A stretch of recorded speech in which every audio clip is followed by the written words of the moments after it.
Na-experience mo na bang mapatay sa game kasi bigla na lang nag-drop yung FPS mo? Come on! Naranasan mo na rin bang mag-lag yung game mo kahit na sagad naman ng RAM mo or mataas ang video card mo? Naranasan mo na rin ba na naglalag yung stream mo kasi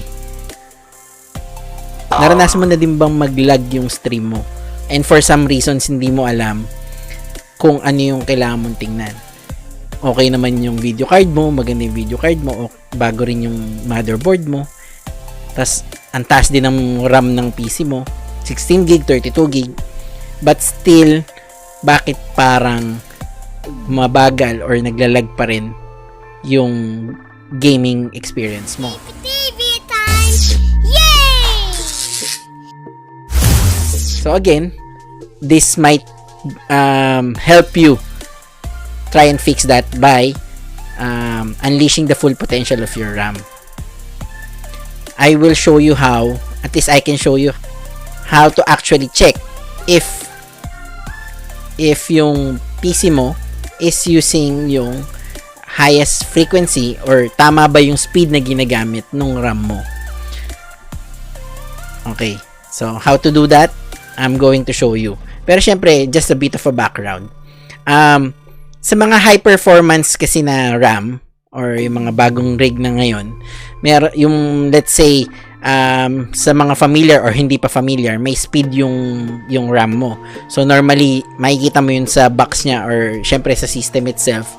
Kung normally gaming kasi should be running at least 2666 megahertz up to mas mataas pa like 3,200 megahertz or yung iba 3,600.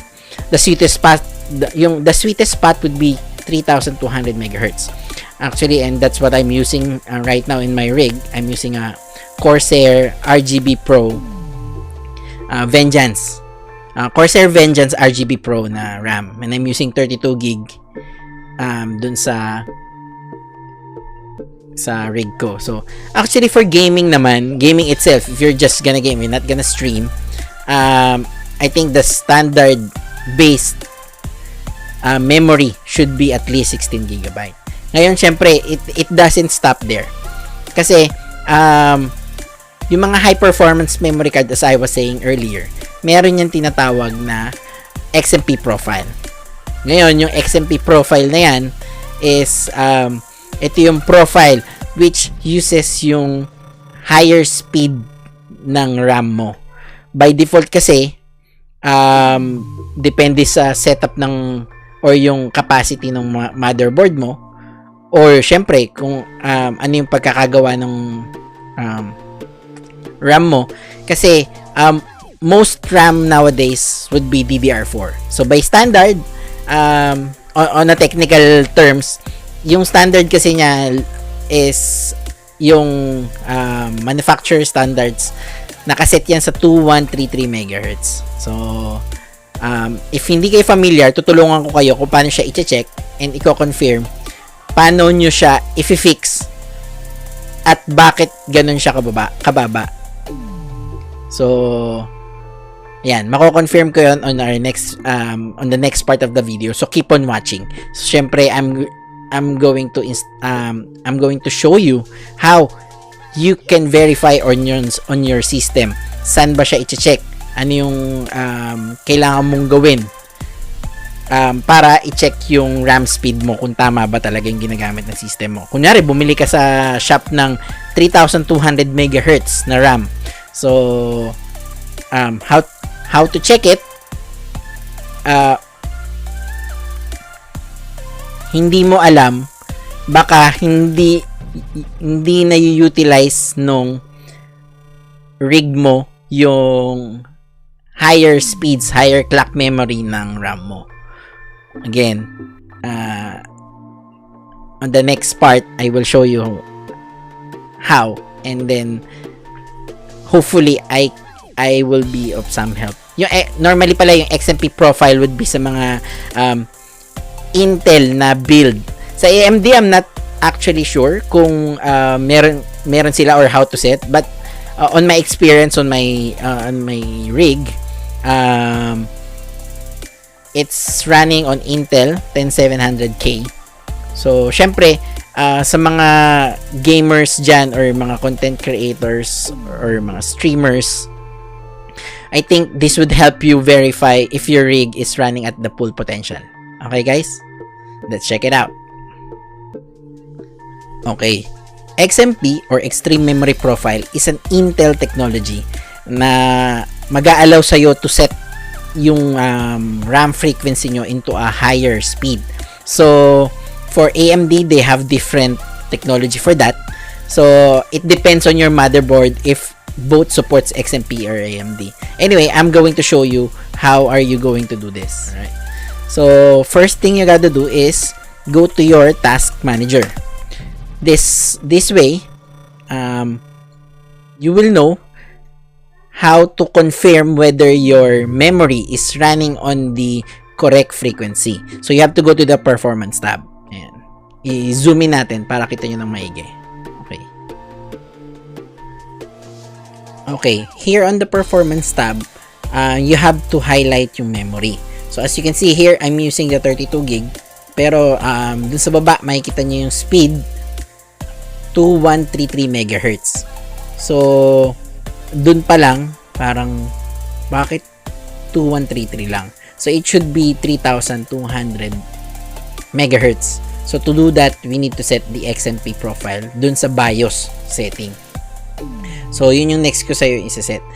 By the way, yung pagsiset ng XMP should be considered overclocking. As long as kayang suportahan ng motherboard mo, yung frequency na yon, kung ano man yung kinuha mong RAM, is it should be fine.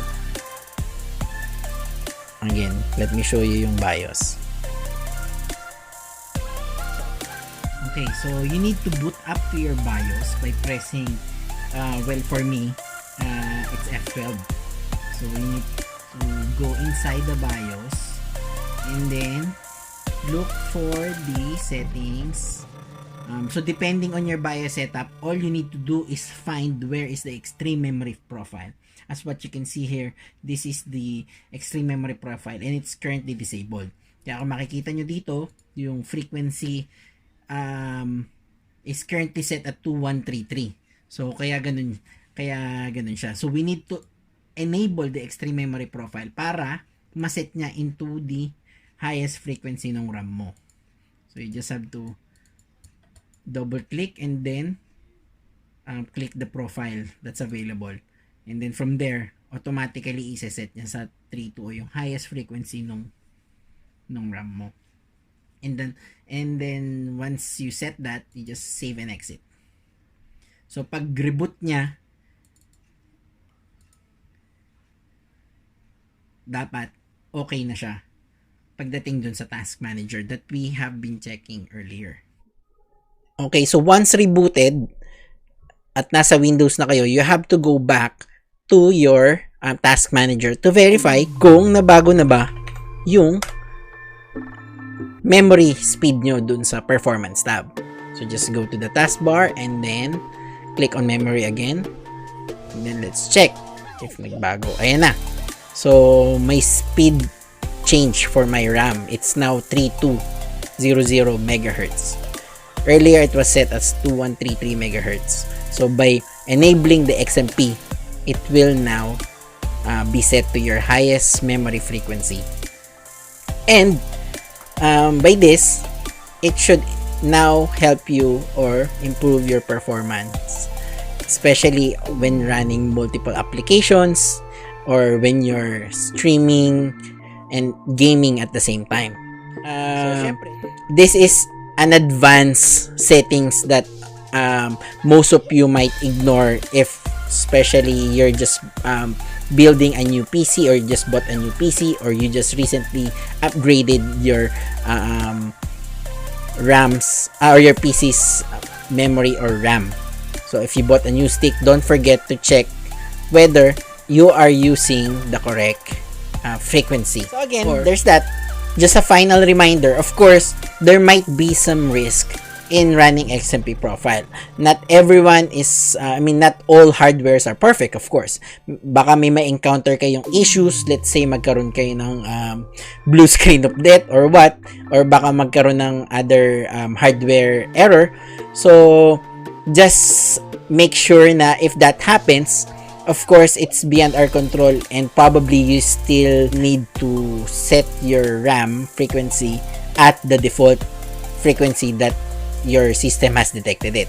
So you have to go back to your BIOS and then reset the optimized settings para iwas issue na lang din. Otherwise, if your motherboard and your RAM permits it or they are compatible by running the XMP profile, you should have no issue running your PC or your RAM into the highest frequency possible. Just a recap.